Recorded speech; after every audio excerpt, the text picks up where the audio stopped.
కానీ ఒకటైతే ఉందండి, అంటే మీరు చెప్పండి, అంటే మీరు బీజేపీకి అంటే ఎన్డీఏలో ఉన్నటువంటి మంత్రులు ఎవరు వచ్చినా కూడా తెలంగాణకి ఇక్కడ పథకాలు అద్భుతంగా ఉన్నటువంటి అని పొగుడుతా వెళ్ళిపోతున్నారు.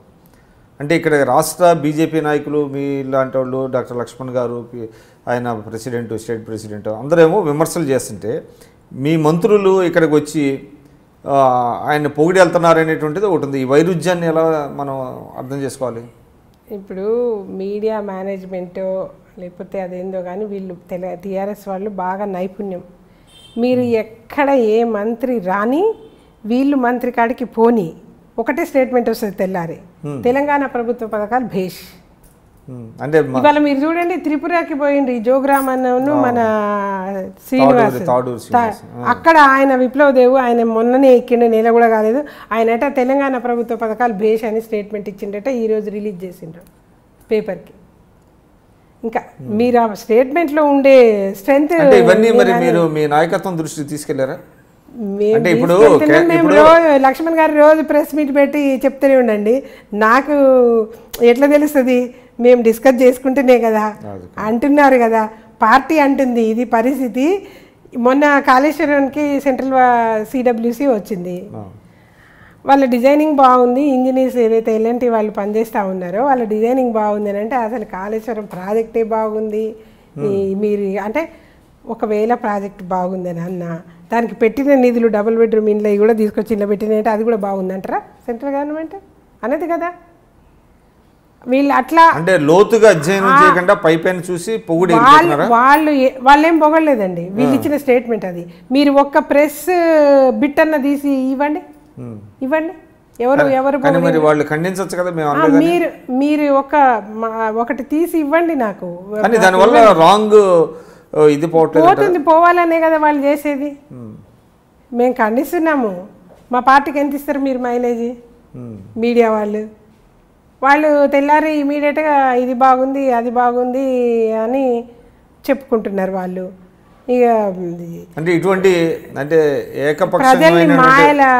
ప్రజల్ని ఈ రోజున ఒక త్రిశంకు స్వర్గంలో వచ్చి లేనిపోయిన అంటే తెలంగాణ ప్రజలు అంతా చైతన్యం లేకుండా ఏమి ఉండరు, స్టడీ చేస్తారు. నిజంగా ప్రజల నిర్ణయం టీఆర్ఎస్ పార్టీ విధానాలు బాగున్నాయని నిర్ణయిస్తే బాగున్నట్టే ఉంటుంది ఆ రోజున. కానీ ఈ రోజున వాళ్ళు బీజేపీ వాళ్ళు పొగుడుతున్నారు, వీళ్ళేమో విమర్శిస్తున్నారని నాలాంటి వాళ్ళనంటే వాళ్ళేం పొగడలేదు. వాళ్ళు ఏ కాన్సెప్ట్ మీద వచ్చిండ్రో అంతవరకే వాళ్ళు చూసుకొని వాళ్ళు వెళ్ళిపోతారు.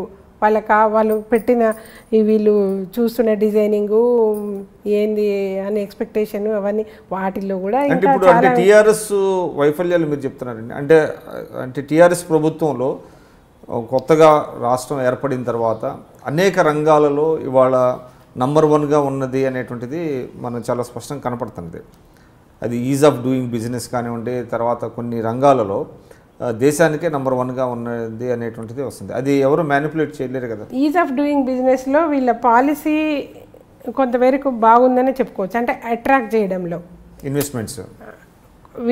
ఇన్వెస్ట్మెంట్స్ని ఈజ్ ఆఫ్ డూయింగ్ బిజినెస్ అనే కాన్సెప్ట్ ఏదైతే ఇచ్చిండ్రో అది బాగుంది. ఎందుకంటే Hyderabad already established Hyderabad south ఇండియాలోనే అప్పుడు బెంగళూరు తర్వాత దీనికి ఉన్న ఫెసిలిటీస్ని బట్టి హైదరాబాదు ఇండియాకే సెంటర్ ప్లేస్లో ఉంది. ఇది ఈ రోజున ఢిల్లీలో ఉన్న పొల్యూషన్ అయితే ఏంది, ఢిల్లీ తర్వాత సెకండ్ క్యాపిటల్ అయిద్దా అనే పొజిషన్లో హైదరాబాద్ ఉంది. దీన్ని అందరు పారిశ్రామికవేత్తలు ఎప్పుడెప్పుడు హైదరాబాద్ మీద వాళ్దామా అనేది చూస్తున్నారు. ఇంకా వీళ్ళు కొన్ని రాయితీలు ఇస్తూ ఉంటే ఎందుకు రారు చెప్పండి. అయినా ఇప్పటి వరకు నిజంగా మెటీరియలైజ్ అయిన ప్రాజెక్టులు లేవు. అంటే హైదరాబాద్ అడ్వాంటేజ్ వచ్చింది. హైదరాబాద్ అడ్వాంటేజ్ అది వస్తుందని టీఆర్ఎస్కి తెలుసు, మాకు కూడా తెలుసు. భారతీయ జనతా పార్టీగా కూడా తెలంగాణ ప్రజల అభివృద్ధి కోసమే కదా ఎవరం పోరాడినా కూడా. తెలంగాణకి ఇది ఉంది, మనకి తలమానికంలాగా.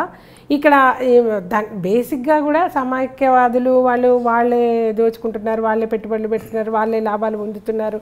కాంట్రాక్టులు కానీ, ఇండస్ట్రీస్ కానీ, ఈ సినిమా థియేటర్ల కానించి సినిమాల కానించి అనుకున్న పరిస్థితి ఆ రోజున మేము.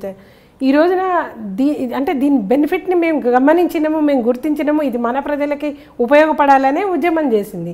అంటే దీని బెనిఫిట్గా ఉంది. ఇవాళ కొత్తగా వీళ్ళు తెచ్చిన చార్మినార్ లేదు, వీళ్ళు కట్టిన హాస్పిటల్ లేదు, అదే ఉస్మానియా, అదే నిజాం హాస్పిటల్, అదే నిమ్స్ హాస్పిటల్ తప్ప కొత్తగా కట్టిన 4 దిక్కుల 4 హాస్పిటల్ కడతాము. ఈ ఉస్మానియా లాంటి హాస్పిటల్ ఏ జిల్లాల వాళ్ళు కూడా సిటీలకు ఎంటర్ కాకుండానే వాళ్ళకి వైద్యం దొరుకుద్ది అన్నాడు.